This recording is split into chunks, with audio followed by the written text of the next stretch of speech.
Many contemporary evangelicals believe that a war in the Middle East must occur for Christ to return.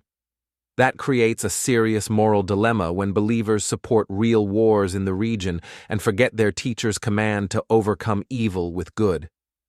It's a very interesting and complex topic. American evangelicals link Middle Eastern wars to Armageddon because their theology, dispensationalism, requires a literal fulfillment of prophecy. The creation of Israel is seen as a key sign. Popular books and films have cemented this model, and finally, U.S. political culture reinforces the view. So every new event in the region is automatically treated as a possible prophetic moment.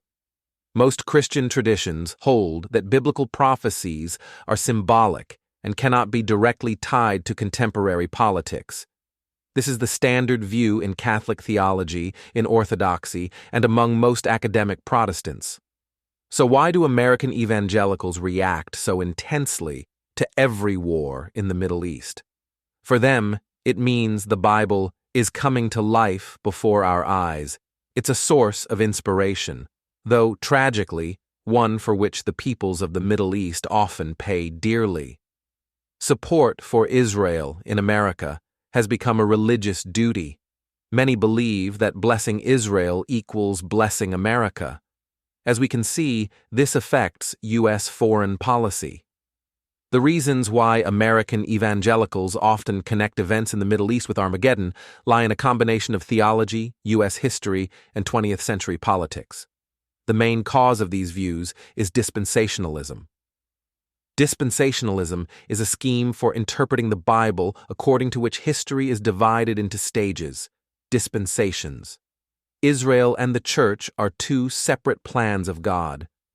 Before the end of the world, there is supposed to be a restoration of Israel, a war in the Middle East, Armageddon, and finally, Christ's second coming. When did this theory arise? In the 19th century, its founder was John Nelson Darby. Darby developed the idea of the rapture, the church's being taken up, and the literal fulfillment of the prophecies concerning Israel. In 1909, the Scofield Reference Bible was published.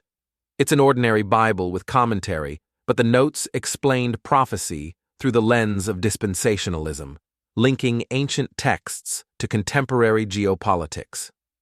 This Bible became extraordinarily popular among American Protestants. It effectively shaped the thinking of millions of believers. They read those notes and compared them with events in the Middle East. That was probably a highly vivid exercise of the imagination. Many evangelicals took the creation of the State of Israel as a literal fulfillment of prophecy. In their scheme, the restoration of Israel triggers the end-time events. So, any conflict around Israel, any war in the Middle East, was seen as part of a prophetic chain. In the 1970s, the bestseller, The Late Great Planet Earth, appeared, written by Hal Lindsey. He claimed the USSR was the Gog of Ezekiel's prophecy, with the Arab states as its allies. He argued that war in the Middle East was inevitable. The book became one of the best-selling titles in the world. The USSR never became Gog. Indeed, it disappeared from the map. In the 1990s, the Left Behind series by Tim LaHaye and Jerry B. Jenkins enjoyed enormous success. Those novels depicted the rapture, World War, Armageddon, and the Antichrist. More than 80 million copies were sold. For many believers, this fictional framework became almost a literal picture of the future.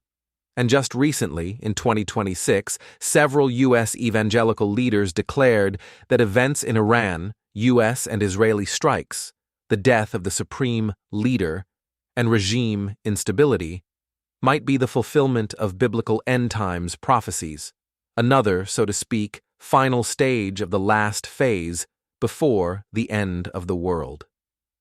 Conservative Christian outlets like Salem Media Group spread these views.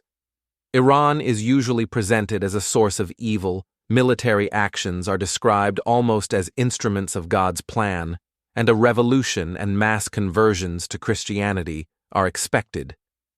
This has become typical rhetoric in evangelical political media. Believers, as always, mobilize in the face of the end times. These views give events special meaning, reduce anxiety, and create a sense of living in a unique era. However, despite dispensational theory, there are real grounds for concern.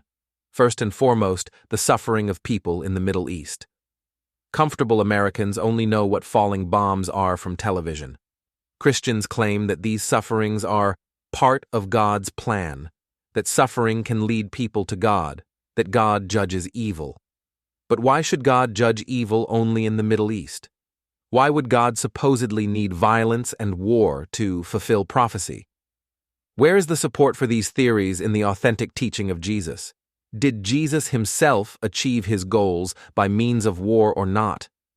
Why does a tension arise between the ethics of Jesus and apocalyptic expectations? Jesus actually taught that the kingdom of God comes through mercy, forgiveness, and change of heart, not through catastrophes. No war or disaster achieves the primary goal of spiritual rebirth and human transformation. Christianity points toward the unavoidable conclusion that the apocalyptic expectations of early Christians were not the central component of Jesus' teaching. Jesus taught that God's kingdom is more of a spiritual reality. It begins within the individual, spreads gradually, and is tied to humanity's spiritual evolution.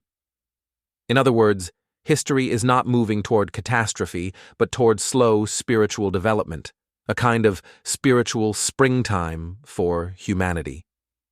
Thus, all wars, however they are justified, are the result of human mistakes and vices, and they were never God's plan.